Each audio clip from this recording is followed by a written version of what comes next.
Happy Sunday, everybody. How you doing?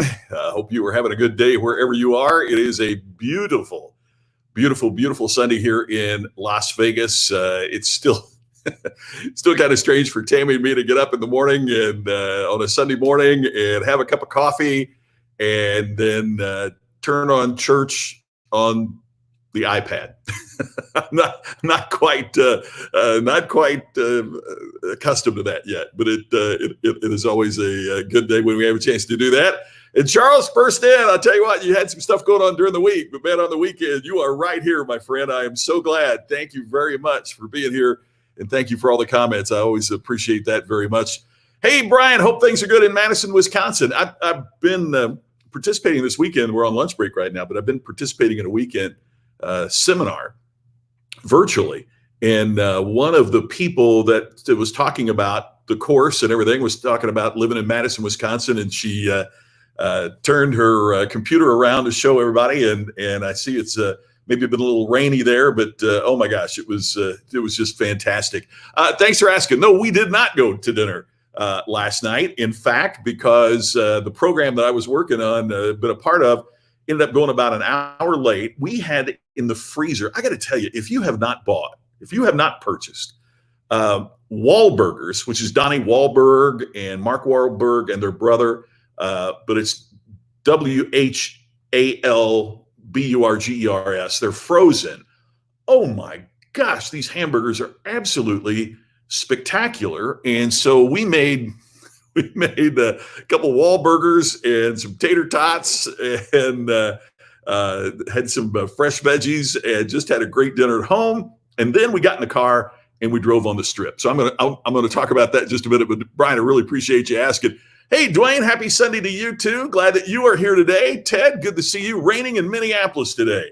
Well, hey, I don't blame you. I would rather be on the golf course. See, you can always watch the replay. You know, when it comes to this, you can always watch the replay. But sorry you're not on the golf course. But man, I'm really glad that you're here. Pam checking in from Fishers, Indiana. Yay, Fishers. Hope things are good there. And Ken, man, I'm glad you're here. Brian, I'll come back to that in just a second. I want to make sure to mention here at the outset, in case you, by the way, please share this. Take just a second if you would. It would mean the world if you would just hit the share button so we get more folks on here today, because we've got a really, really good topic today and really important info. But if you'd please hit share, I would certainly appreciate that. And also, I've got some news about what Ken and I are doing tonight in just 5 hours. We're going to have something really cool going on. You like the hotel? Well, you know, it's amazing what you can do with a green screen. No, this isn't the green screen. But anyway, thank you. Hey, thanks for sharing it, Ken. I appreciate it. Colin, haven't seen you for a while. Yeah, you know, last night, though, the Strip was incredible. I'll tell you the story in a second, but the Strip, it took forever. We felt like kids cruising on a Saturday night, you know, back in Indiana or something. It was crazy how long it took. Cheryl, always great to see you. Brian, thank you for asking. I appreciate that. One of the topics I've talked about for a long, long time is the ultimate customer experience. And we had some material that we provided on that. I had a book that I wrote about it that was for a publisher in Asia. So it was released in Singapore and Malaysia and Hong Kong, and I made the bestseller lists there. But we never had a publisher for it here in the United States. And now with the coronavirus and the impact of the pandemic, what I did was to go back, take that material and adapt it and rewrite it. I just kind of blew it up and rewrote it for the post-pandemic economy.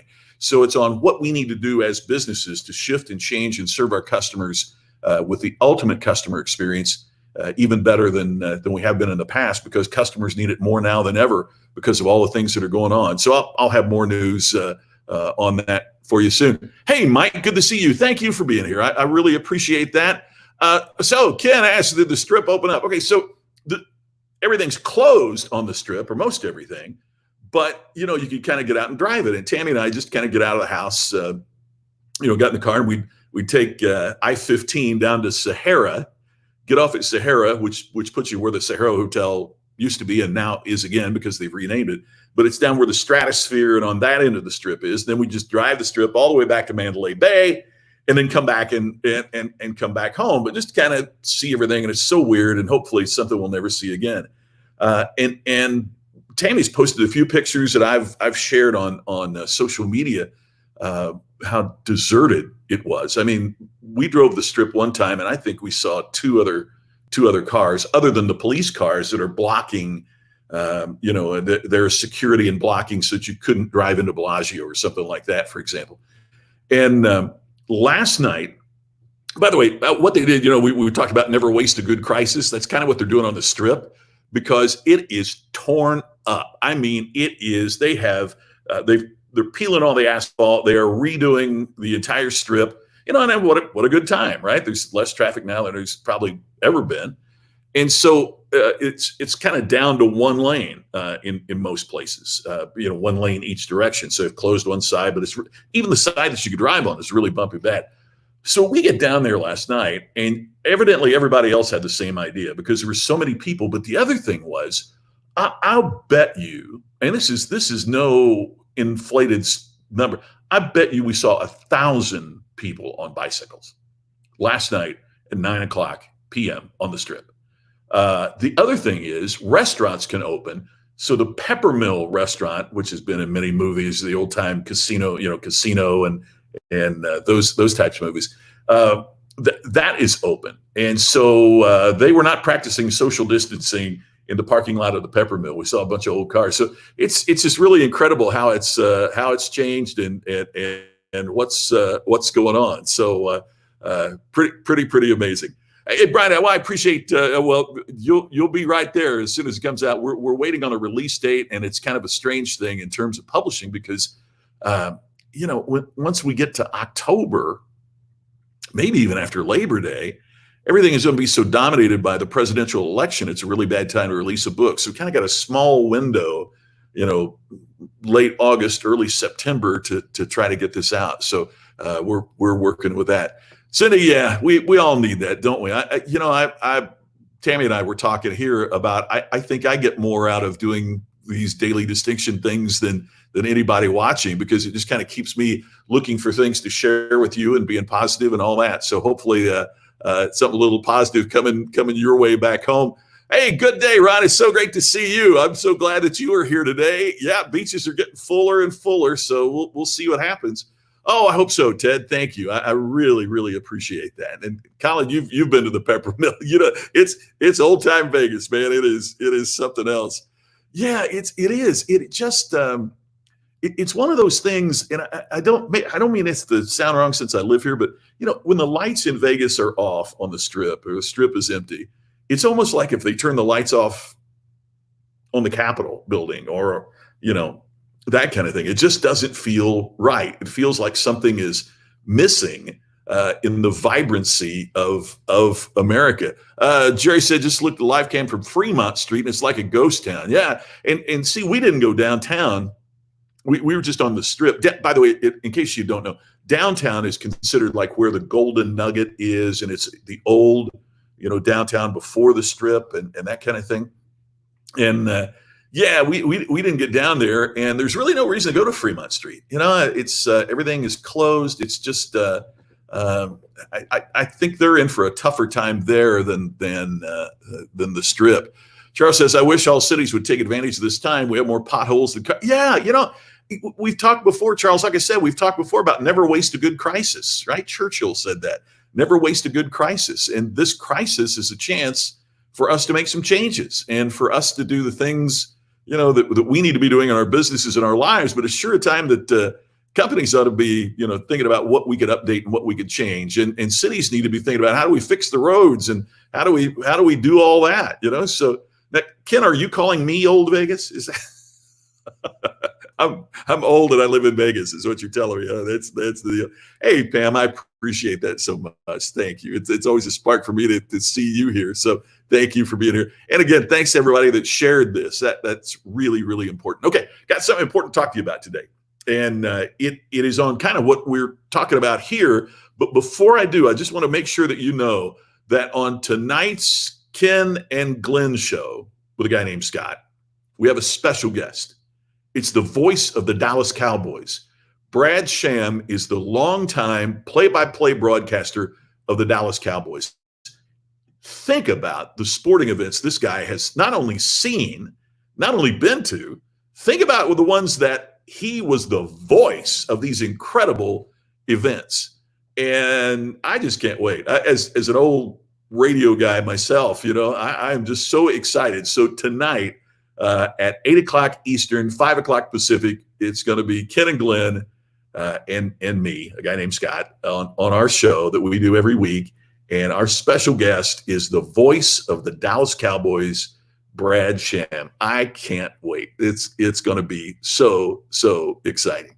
All right, so let's get back to those quotes that we were talking about. How you never waste a good crisis. And part of what has to happen, it seems to me, is that whether we like it or not, man, this is a time of incredible change.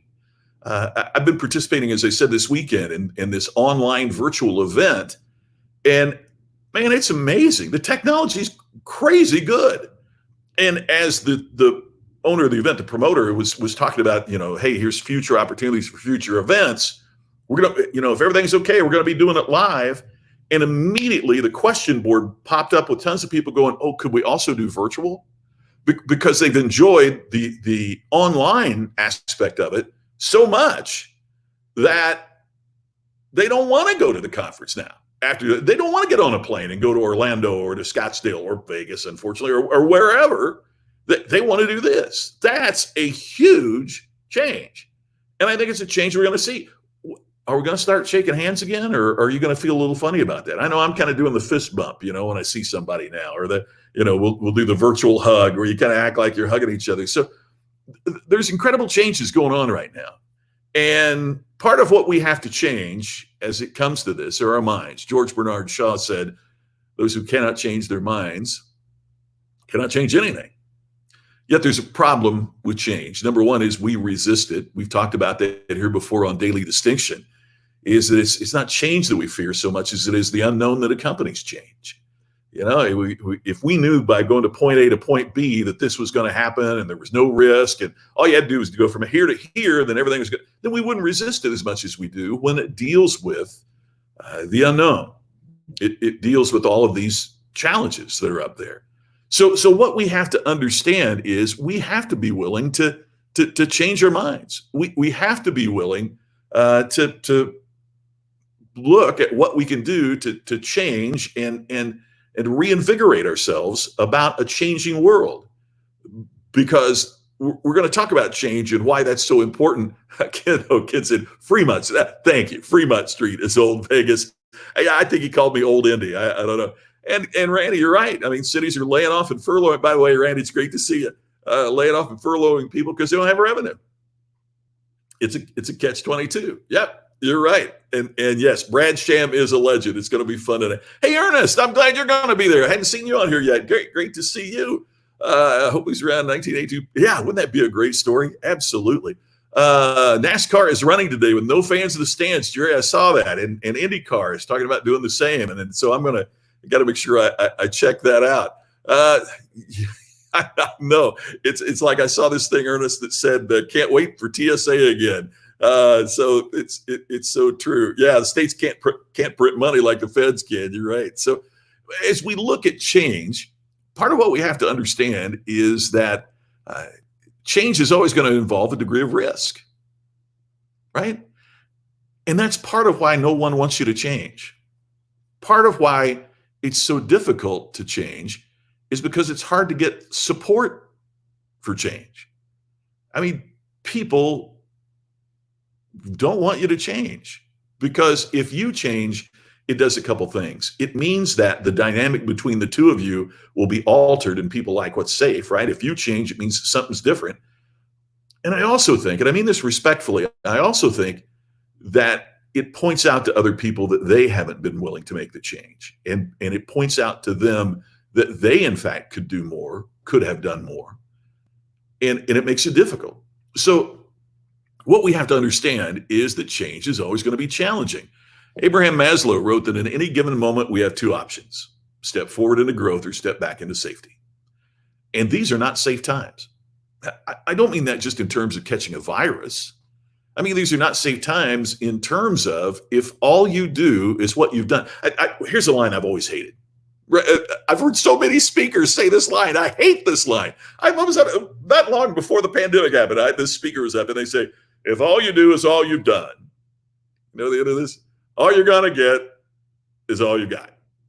In other words, if we keep doing the same thing, we know that all we're going to get is what we've already been getting. That's a lie. It's not true. It's false. It's fake news. If all you do is what you've been doing, you're going to get less than what you had in the past. You're going to get less if you just keep doing it the same old. You know why? Number one is the more we do it, if you just keep doing the same old thing, it gives your competitors a chance to top you and to beat you. Second thing is it assumes that nothing is changing. I'll get what I've got. Well, it means it assumes that the circumstances outside of us are remaining static as well. And you and I both know they're not. They're changing. So if all you do is all you've done, you're going to get less than you've ever had. So it requires us to think about the importance and the challenge of change, and how we make that happen and how we make that work. Well, yeah, and that's right, Charles. I mean, there's some change that we choose, and there's some change that we avoid, and there's other changes that are thrust upon us. And this current situation is not one, I don't think anybody would have sat around and said, man, let's have a big pandemic, right? No one said that, I hope. But it's here. And what are we going to do about it? How are we going to change to meet the changing situation? Colin, yeah, the pros are carrying their own bag. That's the sign of the apocalypse. Seeing a pro carry their own bag. You have got that right. Hey, Talene, always great to see you. That is so great. Jay, that's scary. Yeah, Dwayne, I think you nailed it. I think that is absolutely true. For many of us, change is scarier than the virus. Change is scarier than we can sit at home and wait out the virus. Some of us can, it's a challenge. I can't, but there are some people who can just sit at home, wait out the virus. But the change is so scary and challenging. Yeah, there you go, Charles. If it's separate, then the funds ought to be there. Yep. And is the pain of change worse than the present pain we're in? Jim Rohn used to talk about that, Jerry. There's two types of discipline, right? There is two types of pain. There's the pain of discipline and the pain of regret.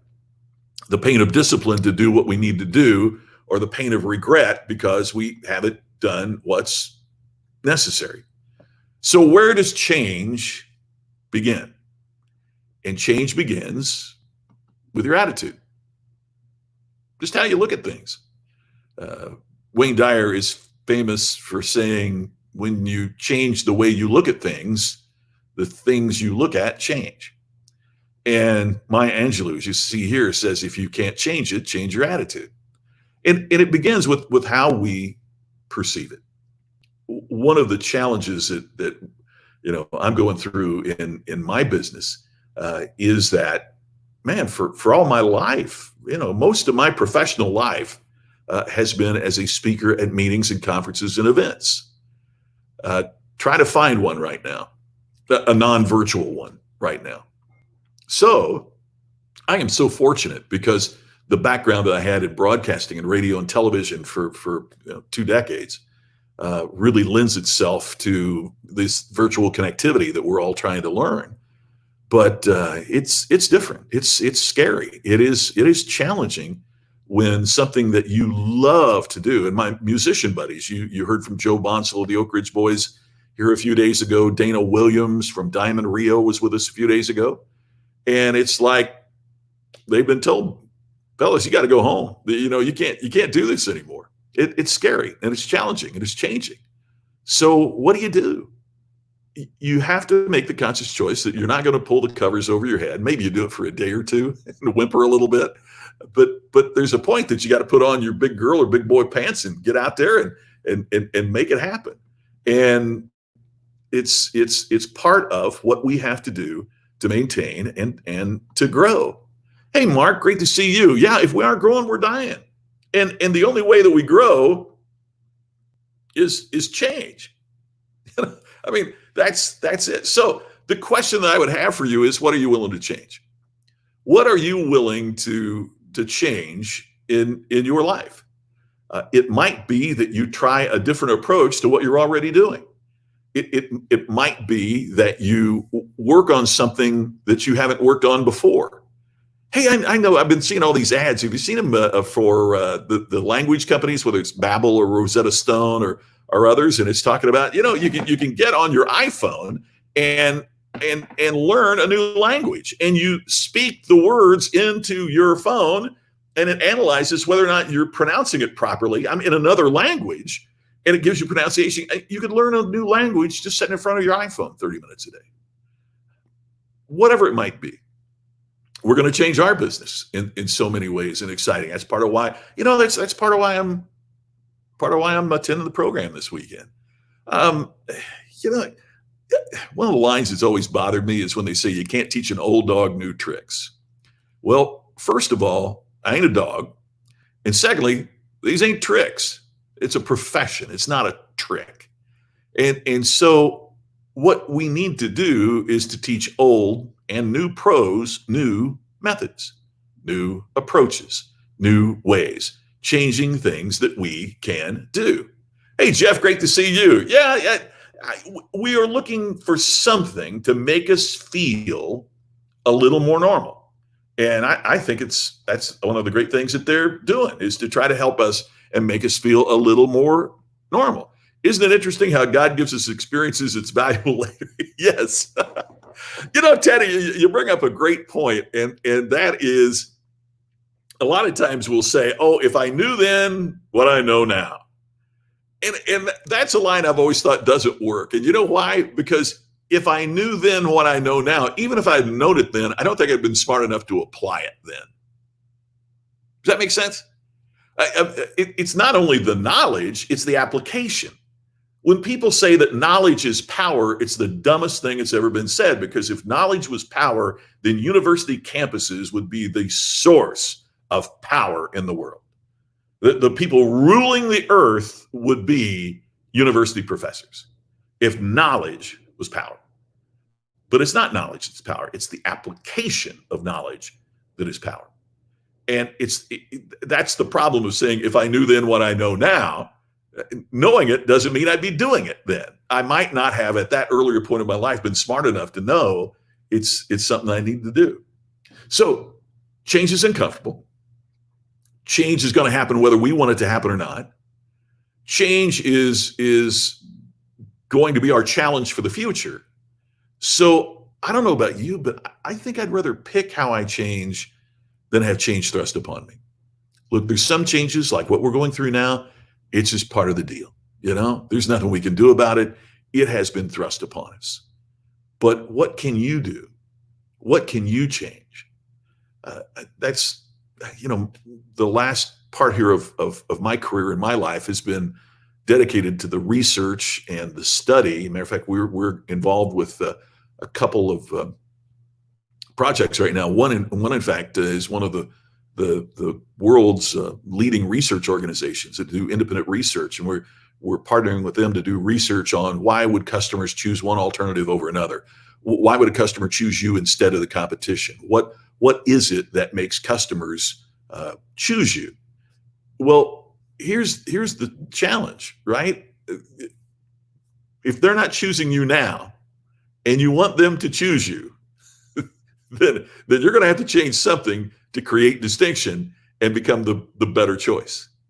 So Randy is one of the leading thinkers, and the term thought leader is overused, but that really describes Randy Pennington. He is a thought leader when it comes to change, and he's right. There's 4 choices around change: adapt, anticipate, pursue, or ignore. And there's consequences. I think you'd agree, Randy, to any of those. We talked here a few days ago about how the word consequence is neither positive or negative, If you adapt, there will be consequences. There will be things that will happen as a result of that. If you anticipate it and get out in front of it and make the right choices and make things happen, then there will be consequences to that, much better consequences than if you ignore it. So here's your 4 choices. Randy's done a great job of outlining that. Adapt, anticipate, pursue, or ignore. That's what it's all about. So the fundamental key is, what are you going to do? What are you going to apply that's going to make a difference? Pam, I appreciate that you wouldn't call me an old dog. That is true.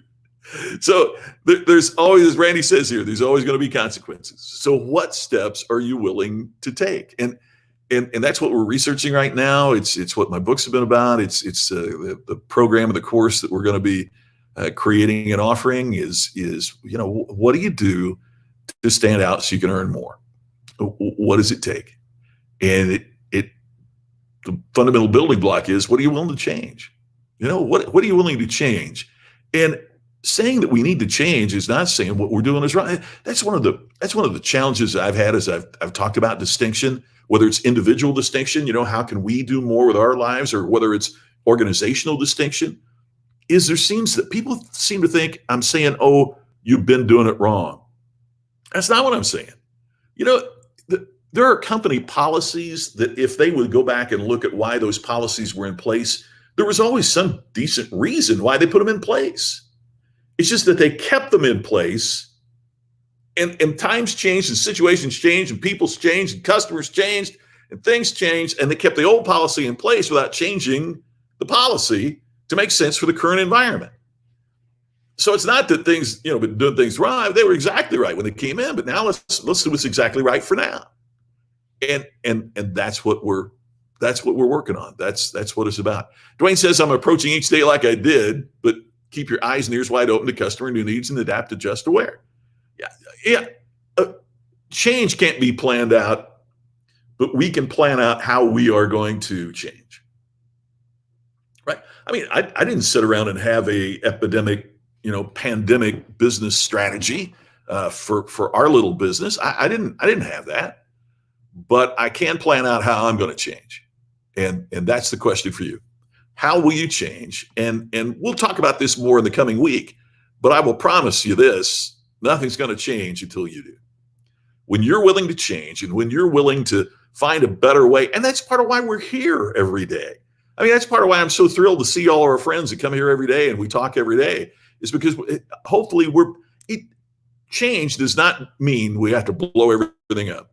Change does not mean we throw the baby out with the bathwater. Maybe it's a minor incremental change. I'll leave you with this thought. Think about your golf swing if you're a golfer. And if you're not, it's easy to imagine.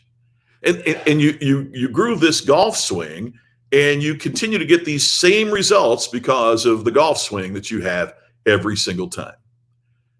And then you're playing golf with somebody that's a great golfer, or you get a lesson from a pro, and they make this incremental change, just this tiny change to your swing.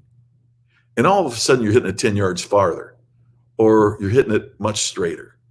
It wasn't that you threw away your golf clubs and started over. It's that you made that minor incremental change that can make a major difference.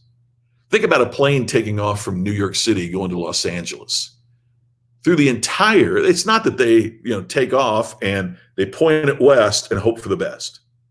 It's the wind may take them a little, so they make a mid-course correction and something, there might be a storm up here, so we're going to fly around that or fly over that, so they make a little correction. It's making the minor changes, the minor corrections, the little things that's going to make a significant difference for you, for your life, for your business, for your future. Hey, as always, thank you so much for being here today. It means the world that you take time to do this. We'll be back again tomorrow like we do every day right here, 3 o'clock Eastern, noon Pacific. And make sure you watch the show tonight, Ken and Glenn Show, with a guy named Scott, where our guest is the voice of the Dallas Cowboys, Brad Sham. Thank you so much for watching on Daily Distinction today. I look forward to talking to you again tomorrow and tonight. If you join us tonight, look forward to that. Thanks again. Hope you have a great, great day. See you tomorrow.